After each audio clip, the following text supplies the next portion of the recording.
Wizards and Brigand, and Team Avengers Ethos. yeah, Team Avengers Ethos. Yeah. With that, I will be the chair for this round. With me are panelists Akshay and Sumit. I'll request the panelists to please introduce themselves. Hey everybody, I'm Aksha. My preferred pronouns are she and her. I'll be a panelist for this round. All the best, everybody. Have a great debate. Hello everyone, I am Sumit Prabhakar. I am one of the co-panelists for this debate. Best of luck to everyone. And I'm Mayuk. I'll be the chair for this round. Pronouns he, him. Before we start, Sumit, can you please share a timer? I have to share the timer, no? Just a Yeah, sec. if you can. Just a second. Just a Yeah, second. if you can. Just a second. Just a Yeah, second. if you can. Just a second. Just a Yeah, second. if you can. Just a second.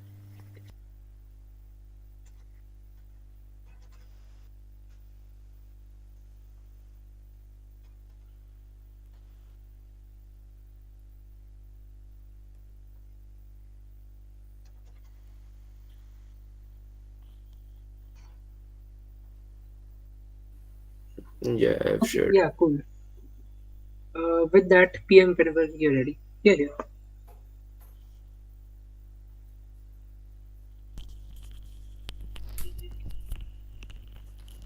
Okay, am I audible? Yes, you are. Loud and clear. Okay, should I start? Yeah, you can start. Alrighty. Okay, so good morning, everyone. This is Nilarnab, PM of the prop side, हम देखते नहीं. and the government firmly believes that vigilantism should be legalized in certain high crime rate areas, as this will only benefit the society and reduce the criminal activity in those areas. So, as the motion says, vigilantism is the practice of individual or groups taking up justice into their own hands without legal authority, without the punishment of legal authority.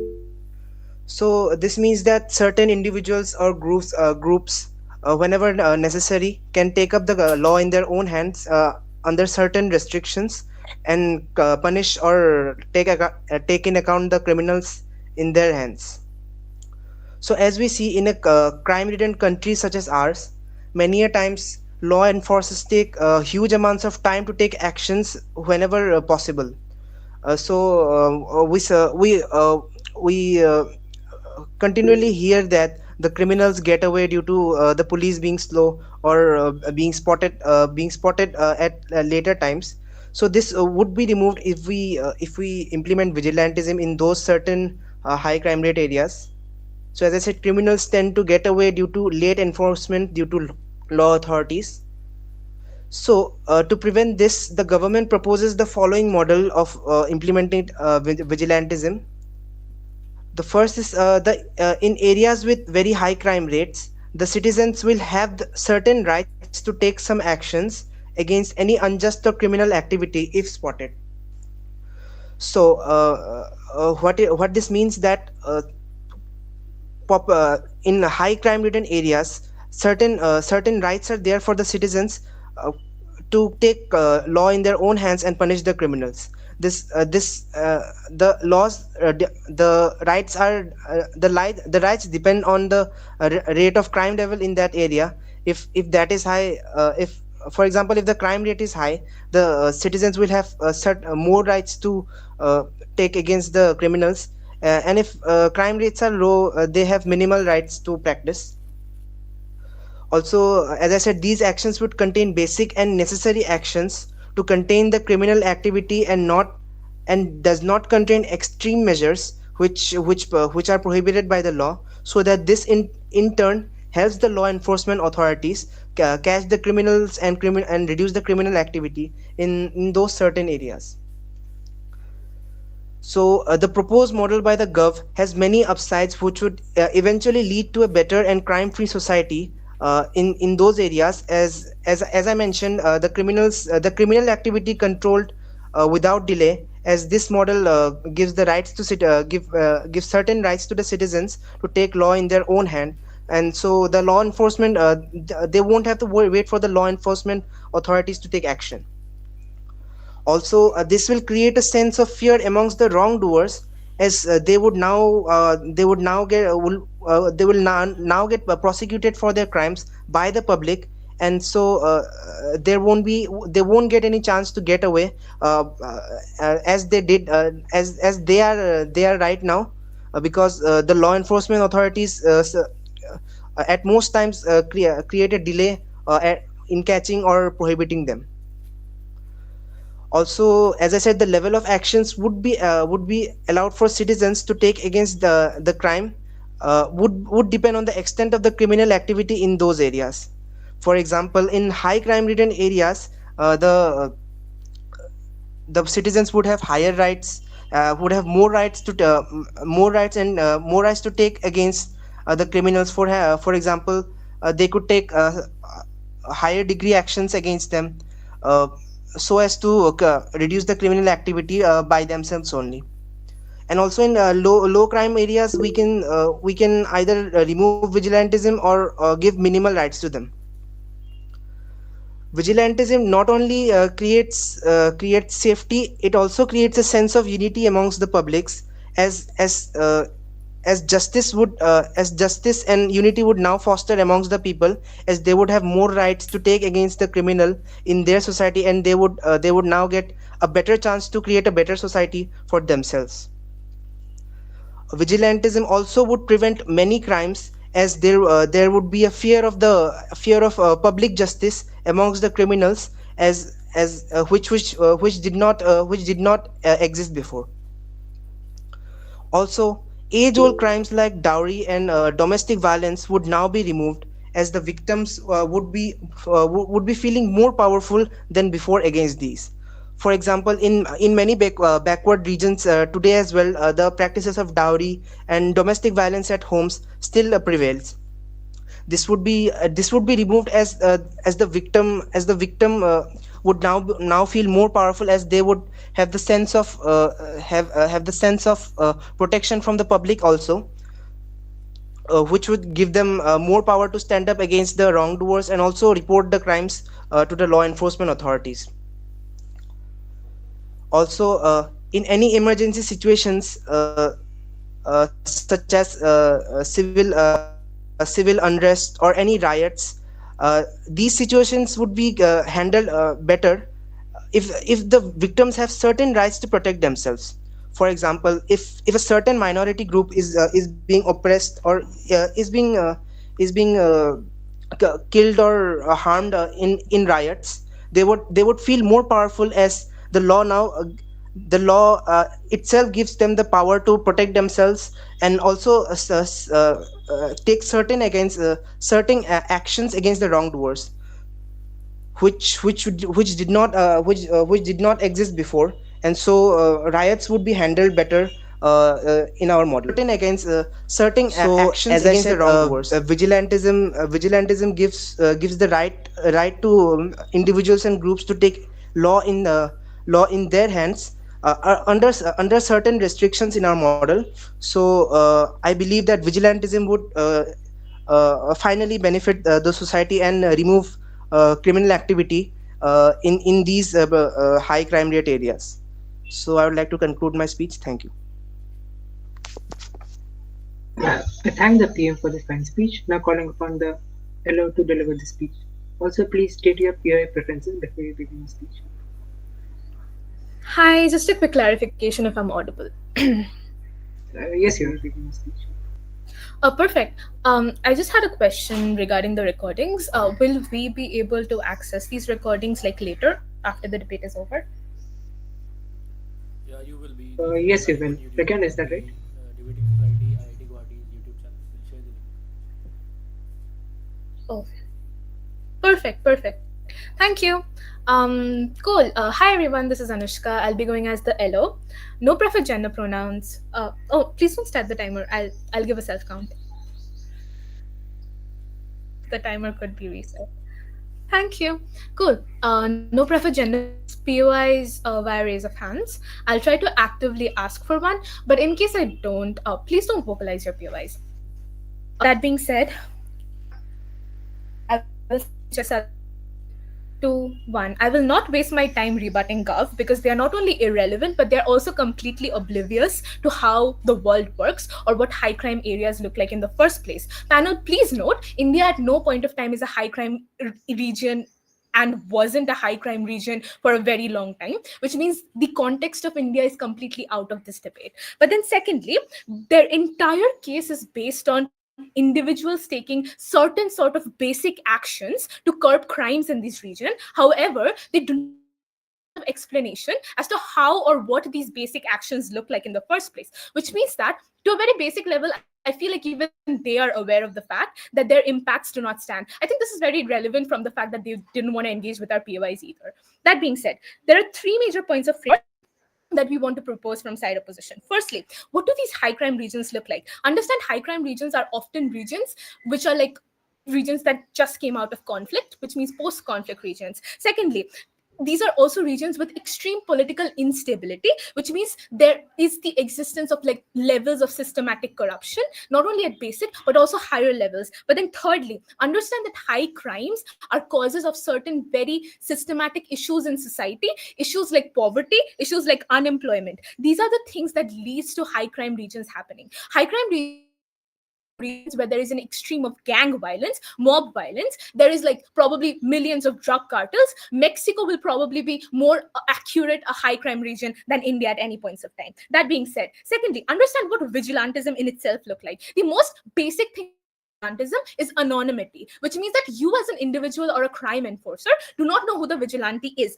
Secondly, understand that because you do not know who the vigilante is, you aren't aware of this person's intentions, motivation, or desire to act out on justice whatsoever. Understand that at no point of time is there anything which is objectively bad or objectively good. It depends on perspective, which means that this vigilante will act on his own perspective. He will act on what he feels is good, what he feels is bad. Thirdly, understand that you're giving these vigilantes the right to possess weapons, probably even firearms. This is the entire meaning of taking up justice in your own hand. You become the judge, the jury, the executioner, which means that their entire claim that these vigilantes is going to abide by the law doesn't make sense, because these vigilantes have no care about the justice system at any points of time. They are taking justice on their own hand. But then thirdly, understand what the legalization of the same will look like. This basically means that you as a government of an unstable state is allowing random people who you know nothing about, by the way, the license to go ahead and wield whatever firearms they want and exercise that will, use those weapons to impact whatever people they want, however they want. Understand, you as a government, the moment you legalize this, have no control over these vigilantes whatsoever, because now they have the legal license to go ahead and do whatever they want, wreak whatever havoc they want. Fourthly, what then do we believe is the most important alternative we should work towards? Understand, a lot of these systematic issues that lead to crimes generating in the first place are caused because this country is lacking in resources, is probably very poor, because of which they cannot like cater to their citizens at any point of time. We believe that in this point of time, it is in the interest of these countries to ask for international aid, like aid from UN, other countries, other states, and try to solidify their own administrative and judicial system, solidify their own prosecution system, so that justice can be done legally, and so that people have faith in law, and people increase their faith in law progressively. Understand, panel, we do believe that this is not a short-term method and this will take time, but panel, this is the only way in which we can solve the problem of high crime. Understand, at no point of time can they provide any sort of solvency whatsoever. That being said, our first major constructive, we believe that this undermines the law whatsoever. I've already told you in my framing, this is already a politically unstable place, which means that people do not have a lot of faith in the law at all, which means that it is the responsibility of the state to make sure that the people have that faith in the law. The moment you make this vigilantism legal, you're completely undermining your own judicial system. You are basically telling the people that, hey, I'm incapable, you shouldn't trust me anymore. Secondly, which basically means that now the entire judiciary system, the entire law system is completely meaningless, which means that people now, even good people, even petty problems wouldn't be taken up to, like law and judiciary system. People will start taking up law in their own hands. Thirdly, understand that now the people do not care about what you say. The people are completely out of your control because you're technically telling the people that you're incapable. But then fourthly, understand people won't even trust each other because, as I said, you do not know the motives of these vigilante. You do not know who this vigilante is. Imagine a group of people who are being targeted by the vigilante. This group of people, they do not know who the vigilante is. They'll probably suspect someone to be the vigilante, which means that trust between people decreases. This also means that there is increased rift within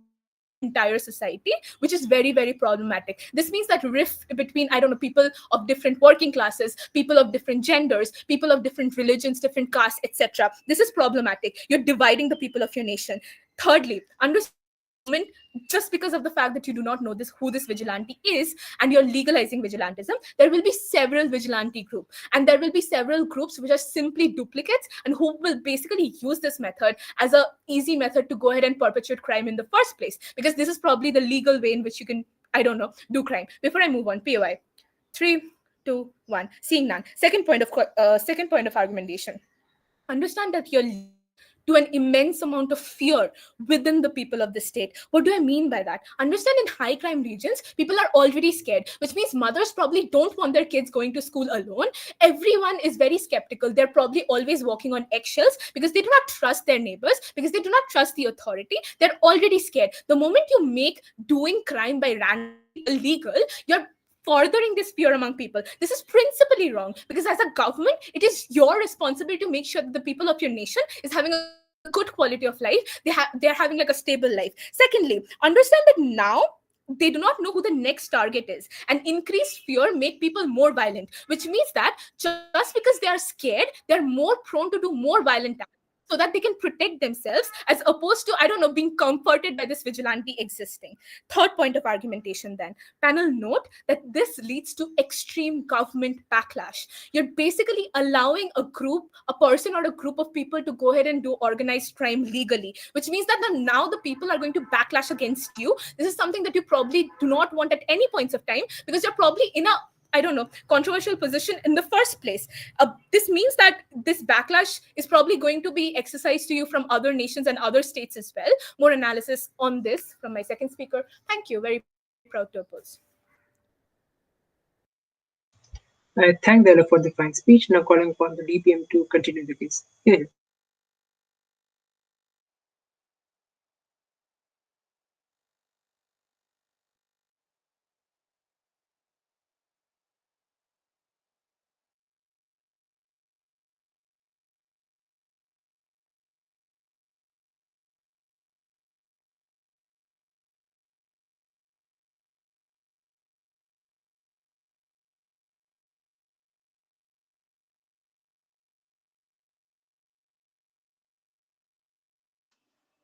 Am I audible? Yes, you are. Okay. Uh, I want to raise a question. If you are caught in a situation, you have to save yourself from the criminal, and secondly, you have to follow the law. What option would you choose? Good morning, everyone. I'm Palak, and I'm the Deputy Prime Minister.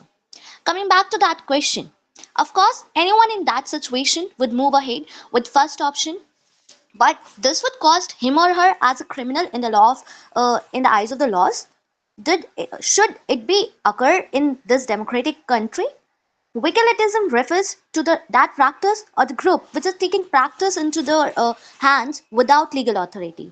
And I firmly believe that vigilantism should be legalized in high crime areas. I emphasize high crime areas. In the case of the high crime, not I am saying on the fact that vigilantism should be emphasized at every point, at every aspect.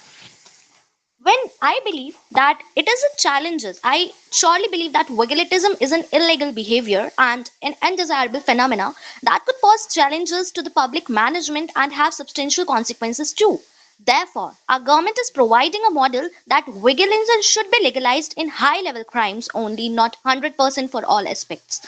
I believe that vigilance should be seen as the act of defending ourselves. If it has been done by the person himself or herself, then it doesn't make any major difference if it has been done by themselves. Now, I want to continue with the points where the PM had said that it will be acting as a good option for the late informants of the just we can see that it is being a huge country. There are always a late informants of the authority which believe that police officers are which make to believe the criminals that the police officers are the puppets of the government, and the government follow law which is so labeled that a criminal can easily escape until an action would be taken. And if I believe that I will like to continue with the what the PM has said, that this will bring out justice and unity, and it will foster the sense of unity in the citizens. What I would like to rebut with the LO, that there has been said that this act has been dividing the nation. I want to rebut that point, that this act has been done to just unite the nation, to just unite the people. Because if the high crime rate has been there is a place where this high crime has been occurring, and if the persons are just looking after that because they are binded with behind the law of the hands, then I don't believe that there would be any sense of unity, there is any sense of humanity left behind in the hearts of any citizen. Now I want to rebut with what Elo has said, that if this vigilantism would be applicable in our law and it would be legalized, then this option will be making uncapable.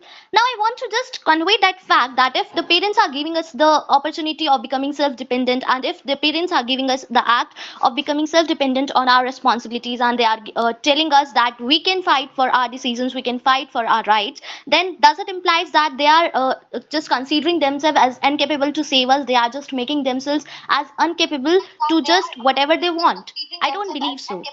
Now I want to just rebut on that point also with the Elo has said that Vigilantism acts it gives an act of possessing the firearms and weapons, and it is a violent act which give the citizens the right to whatever they want, however they want, and executed it. I want to convey this fact that if firstly the government has just restricted the conditions of this criminal act, that if the high crime has been occurring on, then there are some restrictions till which they can safeguard their rights. Now if they are just saying on the fact that they are possessing the firearms and weapons illegally, then I want to continue the fact that firstly it is not they are just not freely to handle these weapons. They are only under this act, they are only legalized under some restriction to safeguard, to just defend themselves in just that situation. Yes, Anushka, you have raised a question. Yes, how do you assure that these vigilantes will follow every single rule that you have applied to them, considering that you do not even know who the vigilante is in the first place?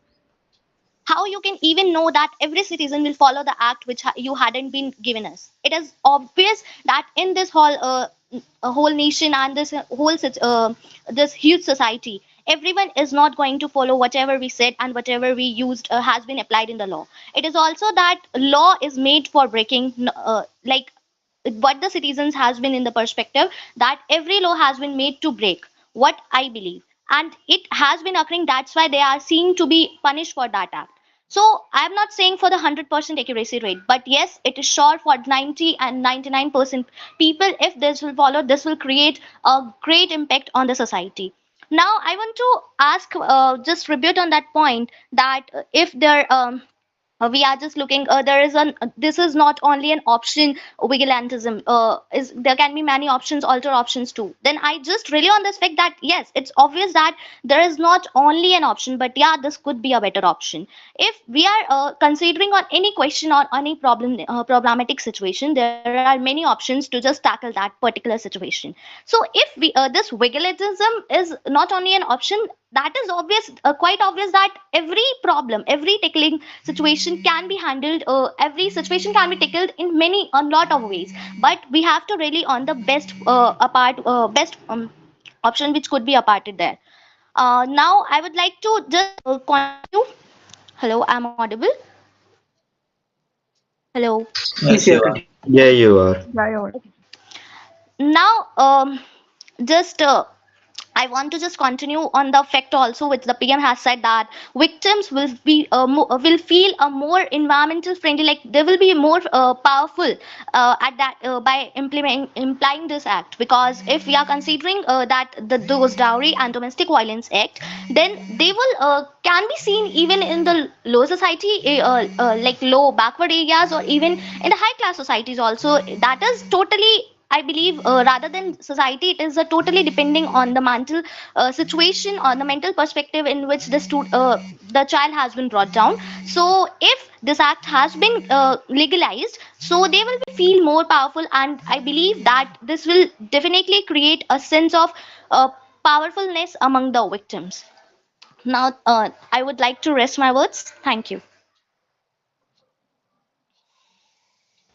I thank the DPA for their fine speech. Now calling upon the DLO to continue, please.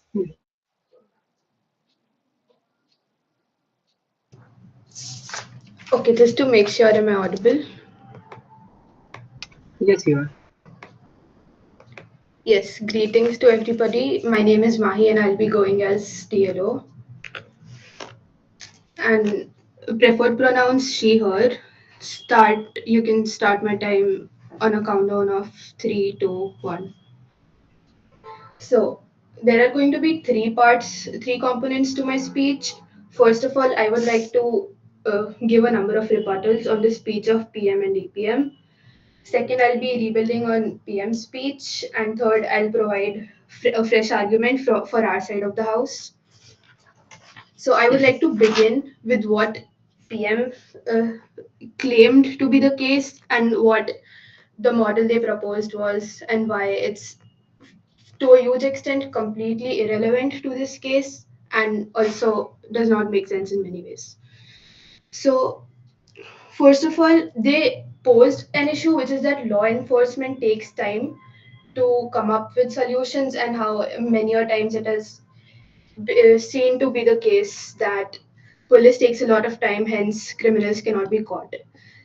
So you're posing the problem here, but you're not explaining how making vigilantism legal is the efficient solution and why your model should be implemented.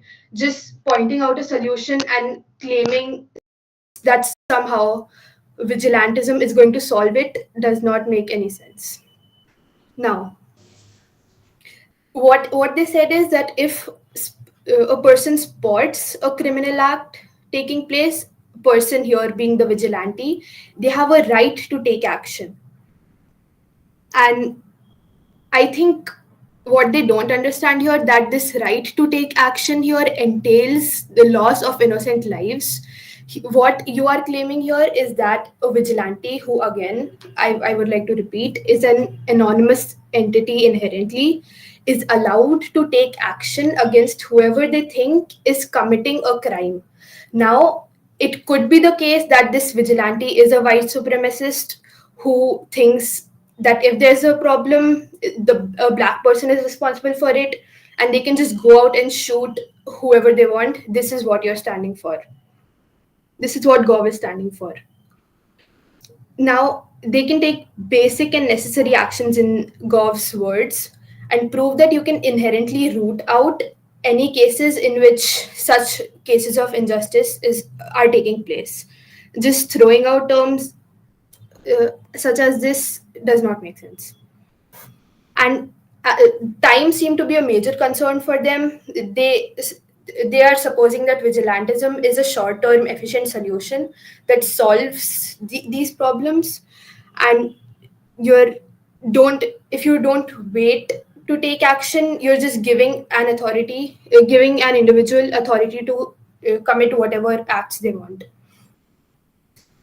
Now, it was pointed out in both the PM's and DPM's speech how it fosters unity, a sense of unity and justice among people, which PM did counter, but again, that was not engaged with in DPM speech at all. It was again simply just claimed that it fosters a sense of unity and justice.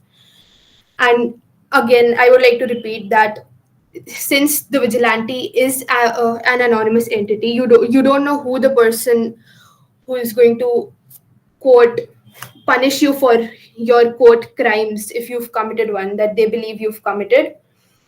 That person is going to, you're not going to know how exactly this thing is working, and you're going to end up just being afraid of your own society members. You're going to be afraid of your own community. It's not going to foster a sense of unity. Rather, it's going to divide people further, and it's going to cultivate fear in minds of people, which is not solving the problem but rather enhancing it. It was mentioned how dowry and other forms of injustices is going to solve somehow. I would say that them bringing this point up is proof that they are not able to draw an idea of the kind of high crime region that is being mentioned here. It was said that riots will be handled better if vigilantism is legal. And I would like to say that no, riots will be more likely to happen in the first place, actually. Just leave out the handling part because that is far fetched. As the criminal is also might also act as a vigilante here. So there will be several vigilante groups allowed to do whatever they want. What you're doing is legalizing a group of people to commit organized crime. Now it was said that defending yourself is what vigilantism stands for. A vigilante is simply defending themselves, and multiple problems were pointed out in Elo's speech, which again weren't engaged with at all. And it isn't fitting to describe it as defending yourself. And an analogy was drawn how parents giving a person, their child, enough resources and wanting them to be self-sufficient uh, is an analogy that you can draw. Again, I would like to say it's completely illogical because you are your own person and hence you need to be self-sufficient. Government is going has to remain with you throughout to solve your issues. That is the base idea of a government, and government is meant to solve your problems at all time. It's And again, I would like to repeat how this does, if you make vigilantism legal, you are telling the people that you cannot trust us. And it was also mentioned how law is meant to be broken, and it's obvious that not enough people will follow. And it's really interesting because are you saying that your model is inefficient, and are you saying that yes, this is fine, and loss of innocent lives that is inevitable according to you is fine according to, if you follow your model? And it was said not 100% but 90 or 99%. Where are you pulling these numbers from? And again, not providing a useful way to describe how this is happening. Now, I would like to make an argument how this sets a really bad example for the region associated, because it's going to cause international and national backlash. It is going to hinder your chances to ask for help, which is the long term solution and the efficient solution that you need to seek out. But what you're doing, if you follow this, if you legalize vigilantism, is you're putting bounds to your abilities to ask for help. The efficient solution is taking help from external states, which you're effectively hindering yourself from doing. For example, Taliban doing inhuman acts against women and children is not going to surrounding countries and regions and international human welfare committees and the UN are not going to be willing to help them at all. So essentially, what you're doing is not just not solving the short term problem, but also hindering your ability to be able to solve the long term problem. Thank you. I thank the DLO for the fine speech. Now calling upon the government to deliver the speech. Here. Good morning, everyone. My name is Samiksha Mitra, and I am playing the role of Government Whip. So, I would like to Yeah, begin my speech. one second, one second. Just state your PI preference before we start. You can ask a POI anytime in the between. I'll be ready to take it. Cool, you can start. Okay, so beginning with vigilantism. Vigilantism is an idea where we come across the where we heard about the issues that both government and opposition raise. So mainly the idea that the opposition is coming up with is the anonymity idea, but it is not really so. The the victim in a prior case is also an anonymous person.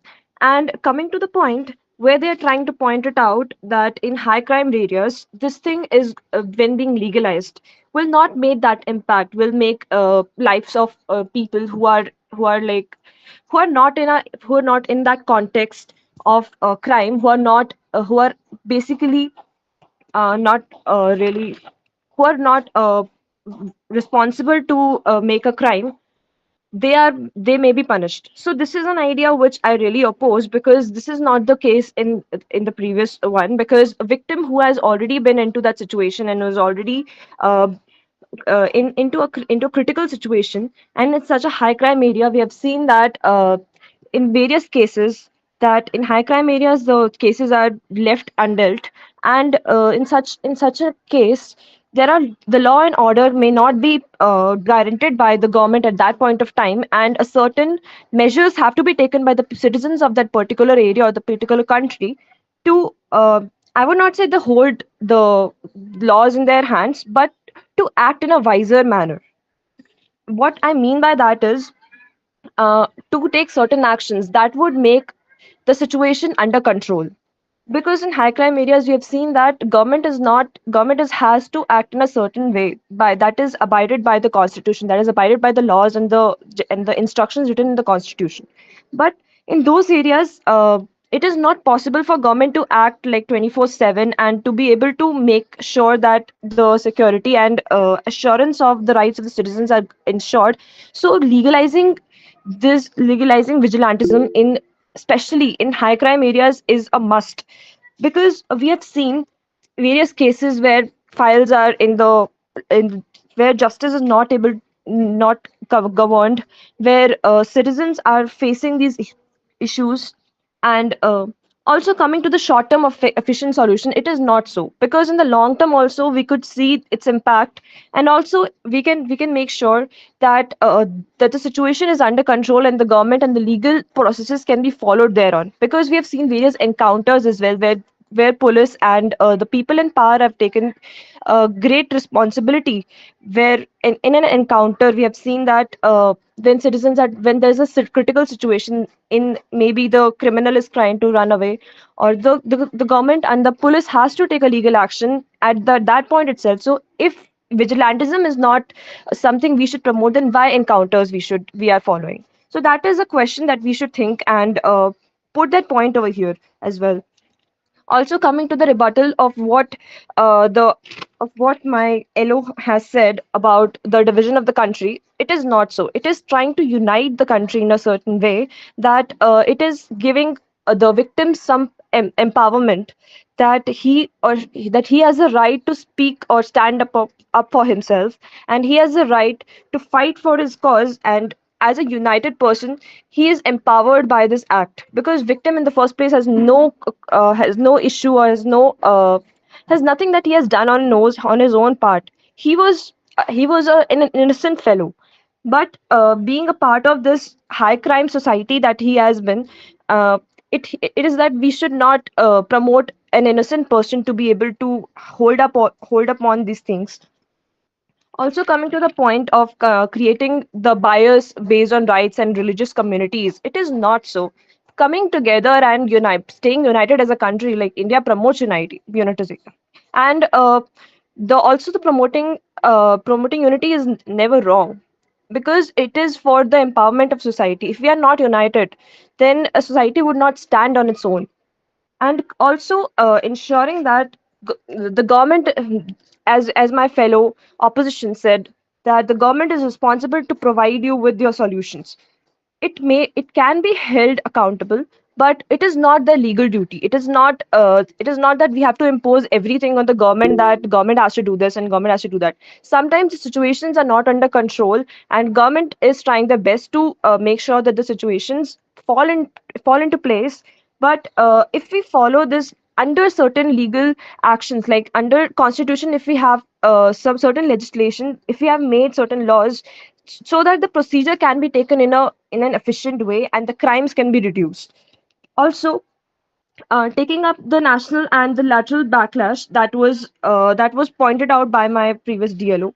So it is of grave concern that these actions have to be taken rational, and that is what I mentioned, that we need to be certain with the laws and the regulations that has to be taken place when before implementing this law. It is not like anonymously we are doing it, or like whatsoever we will do, it is not in a set, it is has to be in the under legal actions, and it has to be made sure that we make sure that these actions are followed in a certain way, so that the situation is under control and the victim can be empowered. Also, coming to the point of other countries, the method that my fellow opponents provided, that asking for help from other countries. So first of all, I would like to mention that India is the biggest democracy in in the world, and coming from such a country, taking help from others just because it cannot handle its own situations, it cannot handle its own uh, situations in the high crime areas, is kind of making the image that India created all over the world, the impact that India is able to create. People are taking admiration from India. People are taking India uh, into courts, and people are, you know, kind of making great impacts from our country, has how our country is able to uphold such diversity of people, is able to uphold the great democratic country. So we should be proud of that point, and we are self-sustained, and we are able to make sure that our citizens are well protected, and our citizens and our victims are well protected and empowered by the constitution and by the government of our country. Also, taking into account all those my our government side proposed are kind of the best solutions, and would be a long term best solutions that our government has proposed, and hoping for the impact that it will promote. Thank you. I rest my case. I thank the Goblet for the fine speech and I call upon the Optep to deliver the speech. Yeah, Yeah, just give me 30 to 45 seconds, please. sure.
Am I audible? Yes, you are. All right, thank you. Starting my speech on a back count of three, two, one. Panel, six major points of clarification in my speech, right? Firstly, three major points of general remarks, which can be done from the various speeches that we have already heard in the debate. And the later part of my speech dealing with three important things, right? Dealing with the government whip speech, secondly, dealing with the PM speech, and thirdly, dealing with the Deputy Prime Minister's speech. A very important point that is to be noted in this debate is that there were not a single clash that came up in the course of the debate, because each and every single argument that we gave from our side was kind of unrefuted, and most of the arguments that they gave from their side were kind of parallel to status quo, so there was no place for clashes to come up. Then moving on to the first main part of my speech, right? So the only thing that I got from government's case is that Batman probably has a more better chance in order to solve the dowry problem than the current status quo or the police system does. But then secondly, understand that the incentives of both sides of the house is to prove how their form of mechanism can change a particular high crime area into an area which is having a comparatively low crime rate, right? And then we have to prove on both sides of the house as to which particular mechanism is sufficient, which particular mechanism is better, which particular mechanism is more likely to achieve this particular impact, that is changing a high crime area into a more low crime area. Even though you do not require us to give a particular model, we still suggest an alternative right up there in the PM speech, where we say we probably need better police services, we probably need international aid, etc., etc. But on their side of the model, the only thing that we get is definition of vigilantism itself. So we believe that we take the debate itself on the definition of the model only, right? But then moving on to the third main point of clarification that we had to do in this debate, each and every single argument that they came up on their side of the house is something that's parallel to status quo, but something that is even more important to note, that even in the best case scenario, the maximum impacts that they have on their side of the house is something that simply mitigates our impacts to a very small extent, nothing that opposes our impacts entirely. This is like leaving the other impacts that they did not simply refute, right? But then moving on to the fourth part of my speech, that is refuting the government will. We got a number of interesting claims from the government whip, right? What is the first thing that we got? The government whip simply came up and mentioned that there is probably anonymity. Did not give us any rebuttal, did not tell us why this is relevant to the debate, did not understand what exactly they meant by this. Moving on to the second thing that we got from the government whip, right? They tried to repeat the PM's framing and then said that vigilantes probably have more incentives in order to act out in a wiser way. They did not tell us what exactly this wiser way looks like. Neither do they tell us why they have this particular incentive to do so. We already tell you why this particular wiser way is something that is not likely to happen in the DLO speech itself, where they come up and tell that, oh, but maybe the particular vigilante has white supremacy ideas. They probably have some other incentive, which is something that is not morally correct always. So you already proved to you why this particular wiser way is not likely, even though they do not prove on their side of the house why this is likely, right? So we easily take this particular rebuttal. But then what is the third thing that we got from the government speech, right? They told us that there is long-term impact on their side of the house as well. No mechanization on this, but this is also firstly not likely, because once you attack with vigilantism, you also get a reply with vigilantism, and once the only thing that is combating vigilantism is again vigilantism back in its face, the only thing that high crime areas will do is for the spiral down into an extra ultra high crime area rather than elevating itself to a low crime area. So the impact that they want to achieve and the goal that they have to achieve on their side of the house is simply reversed and nothing else. But then moving on to the fourth thing that we got from the government speech, right? That is why these encounters are allowed, if not vigilantism. I'm sorry, authority, presence of mind is because these particular policemen have passed some sort of exam, have years of experience, etc., which is why when they commit encounters, we trust them more than random vigilantes who are an anonymous person whom we do not know at all, whom we do not know anything about, whom we do not know even if they have a proper presence of mind or if they are even sane in the first place, right? So we don't have any information as compared to policemen on our side of the paradigm, on our side of the world in the status quo itself, who have much more authority, much more power vested in them to carry out the actions that they want. But then moving on to the fifth thing that we got in the government speech, they said that it promotes unity, and this is something that was echoed all throughout the course of the three speeches of the government, right? They went on to say that when unity is good, it is very good for justice, it is very good for society. I understand that unity is good for society, but I don't really understand how vigilantism helps in this unity. They do not give a single point of mechanism for this. In fact, the only part where they kind of substantiate this particular argument is by saying that, oh, but people are going to be united against these criminals. This is again a very false claim. Why this is a false claim will again be addressed later in the DPM speech, right? But the last thing that we got from that particular speech was that they framed 2 or 3 claims on the fact itself that India is characterized as a high crime region. I don't really know how this works, and this is certainly a false claim, and I don't really have to show why this is a false claim because India is simply not a high crime region, right? Moving on to the second last part of my speech, right? That is dealing with the PM's points in general. The first thing that we got from the PM speech, the first 2 things actually, they started the speech by saying certain high crime areas, the first case of cherry picking. But they again did this when they said that, oh, but criminals get away for slow police movements and that vigilantism helps.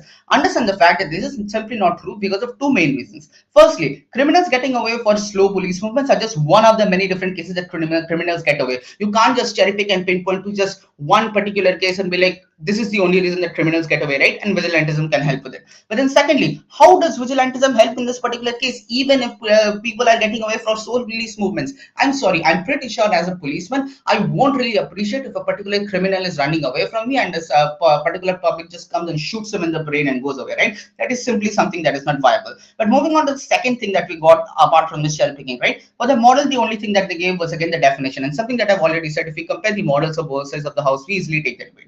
But then the third thing that we got over here, right? They came up and told us that if crime rates are high, vigilantism is high, and if crime rates are low, vigilantism is low.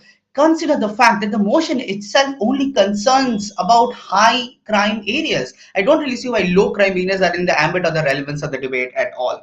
But then moving on to the next thing that we got from the PM speech, right? It told us that there is, again, as I said, a sense of unity and justice since there are more rights against criminals. There's literally no mechanism for this. But then why is this not likely to happen? Firstly, they'll become vigilantes themselves. That is, people will think, oh, if that particular criminal is a vigilante, let me do the same as well. Let me stand up for my society. But then, secondly, the cycle of violence and suspense and like hitting back continues again and again, spiraling into an even more high crime area as compared to the previous case, right? But then moving on to the last thing that the PM gave us, that minorities probably have more power in order to take action against the wrongdoers. Same points of rebuttal again. The minorities will probably turn into vigilantes, and then they will be probably inflicting pain upon other people based upon the various ideologies that they have, and this will again not work out. But moving on to the last part of my speech, right, that is the DPM speech. What did we get in this speech? The first, he started the speech by saying that, oh, but police are puppets of the government. How is this relevant to the debate? It's not. The second part of the speech was mainly based on that, oh, but the act is being done in order to promote humanity and unity. Again, where is the mechanism for this? Even in their best case, even if people are united against criminals, vigilantism will still be replied with vigilantism. No likeliness analysis to say why this particular spiral down into a very violent society does not happen in the side of the house. They told us that, oh, but obviously firearms are just left out in the open. The only response they had for this was that, oh, but there will be restricting laws. No definition again as to how these restricting laws would look like, etc., etc. And they came up and mentioned in the last part of the DPM speech that, okay, laws are meant to be broken. And I'm pretty sure that can be refuted on its own. Having taken all the rebuttals that could be presented in this case and having shown you why exactly our case is so much better than theirs, both considering models and the arguments itself, we think that as opposition, we win this debate. Thank you. I thank the object for the fine speech. Now calling for the off reply to deliver the speech. Okay. Hi, just a quick clarification if I'm audible. Yes, you are. Oh, perfect. Hi, this is Anushka. I went as the LO for today's debate. I will be going as the reply. Um, Starting my speech at a self countdown of 3, 2, 1. This debate was never about countries like India. This debate was about countries like Venezuela, where a person dies every minute or so. This debate was about countries like Colombia and Mexico, where the drug cartel has taken over the government. This debate was about countries like Afghanistan, where women have no right, where atrocities are done day and day night against women. These are the regions where we consider high crime to exist in the first place. Obviously, the fact that government considers India to be a high crime region is the very basis of their laws today. That being said, government has three major problems. A, they do not provide us with any sort of solvency. B, they do not give us any sort of impact, long term or short term, to say how this problem of high crime is going to be solved in the first place. Thirdly, their entire model is very, very undermet, i.e., they do not tell us at all what these basic actions to prevent high crimes by vigilantes will look like in the first place. Panel, note that we give you several mechanisms to prove to you what these actions are going to look like. We give you several mechanisms to show you that these motivations and intentions of these people are varied. These are dependent on personal whims, personal experiences. There is no objective right and wrong. The simple fact that we frame this debate better is why we win this debate. That being said, understand throughout government's entire speech they have two major points: unity and justice, and secondly they fight orthodox practices by some method. Both of these points are assertions. We give you several levels of mechanisms to show why unity and justice will not happen. Secondly, they do not give us any mechanisms to show why orthodox practices will automatically be solved. Simply by virtue of the fact that my whip has already ruled out both of these arguments, we think that government now has no claims whatsoever to fall back on. That being said, what are the exclusive harms of government's paradigm? There are four exclusive harms that they do not interact with whatsoever. Firstly, there is no law, there is no judiciary, there is no administrative system. People do not care about the law, people do not trust the judiciary, the people aren't happy in this nation. Secondly, there is immense amount of fear amongst the people simply by virtue of the fact that people do not know who is going to be targeted next. Panel, this is a very legitimate concern, and this is something that goes completely unengaged. Thirdly, we tell you that because of this fear, because of this lawlessness, there is going to be a divide amongst people. This directly counters their unity factor. They give no mechanisms why unity will happen. We give you several several layers of analysis why unity will not happen, why people will be more divided in their thoughts, why there is going to be more conflict amongst people. But then thirdly, we tell you why backlash is going to be rampant, why there's going to be backlash against the government, why there's going to be backlash between communities, why there's going to be backlash from external actors like international bodies like UN, because obviously legalizing vigilantism goes against the international protocols that the UN has set. Fourthly, we tell you that this makes this country get into a very compromised situation, because now this country is in no position to ask for international aid. We tell you how crucial international aid and national aid and other help from other states is very important for the upliftment of this nation in the first place, which means that all of these exclusive harms in their paradigm go unresponded whatsoever, which means that they stand. Just by virtue of the fact that these exclusive harms stand, they automatically lose this debate. But what are then the exclusive benefits of the alternative that we propose? Firstly, we are the only house that are providing any sort of solvency. That in itself was debate winning. But then secondly, we tell you that we are reaching out to the crux of the problem. We're trying to elevate poverty. We're trying to solve systematic societal problems, systematic corruption. We are trying to make sure that this country is elevated in a sort of low crime region in the long term. But fourthly, and this is probably the point that easily wins us the debate, our solution doesn't come at the cost of innocent lives. Panel, our solution does not depend on the whims of an unreliable actor whose motives and incentives are something that we're completely unaware of. We easily win this debate. Thank you. Thank the op reply for the fine speech. Now calling upon the gov reply to conclude the debate. Yeah. Am I audible? Yes, you are. Loud and clear. Okay, hello everyone, and this is Palak, and I'm going to give the reply speech. Firstly, I want to rebut with the opposition party what they had said, firstly emphasizing on the fact that this is just dividing the nation, this is not cultivating any sense of unity. I want to just rely on the fact if the crime has been occurring in front of my eyes, and if I am just seeing by just virtue because I have been bounded by the laws on the hands, I am under the control of the law, then would it be the sense of the unity or would it be sense of dividing the nation? I would just rebut on another fact that if they are saying that the minorities will be vigilante at that time, and if the act we are acting as a vigilance, then they will reply. The reply would also be acting as a vigilance. Then I want to prove that fact that if there is a police who is off duty and he is just be considered as a normal people, then if he or she has been seeing the crime occurring in front of his or her eyes, according to the law, shouldn't he or she act as a vigilante so that because he is not in the duty, and so that her duty will not be at the when he is off duty, so it is not his or her responsibility to bind to that situation.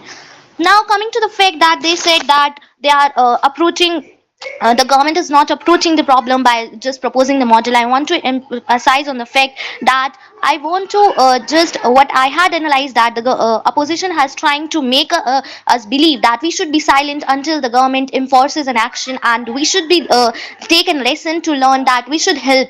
We should be relying on the help of others. As the DLO very well, as the DLO said that there are in the Taliban the inhuman act has been occurring with women and children, and they are waiting for the help for the other nation, and they are just giving us the hope that we should take the help. Now I want to believe that if it is well said that no one is going to help you and we have to fight and stand up for ourselves. So is it does it implies that we have to wait until and unless the someone is coming and we have to wait for a help until and unless we have the power to just act for ourselves and we have the power of that self dependency? This what this vigilant act proposed. Secondly, they had I might have been thinking that they had again and again misunderstood as the vigilante as a violent act.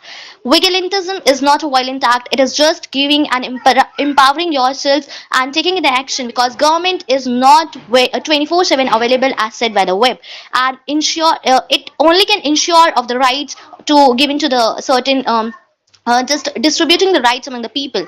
And if the government isn't able, we are just not considering on the fact that they are again and again saying that vigilance will be like violent act and they will the criminal other criminal can take advantage from that. I want to just considering the fact that that is not what is the violent act has been. There are certain limitations under this act which is under only crime rate, and that has been applied to just control that situation in that particular way, because government is not, or even any other authority is not 24/7 available for us to help, and that's why this action should be legalized. Now I want to just continue with the fact that there is also one point which has been raised out by that there is we have been just considering India as a high crime rate. We are considering certain regions of India as high crime areas, and also not India as a whole as a high crime area. And I believe that crime is that evil root of the society which can't be uprooted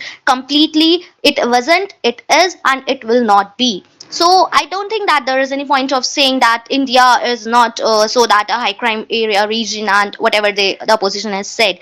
And there is also one point which has been raised by the opposition party, that women's they are confused, like they are just confusing between themselves that what are this is a long term impact or short term impact.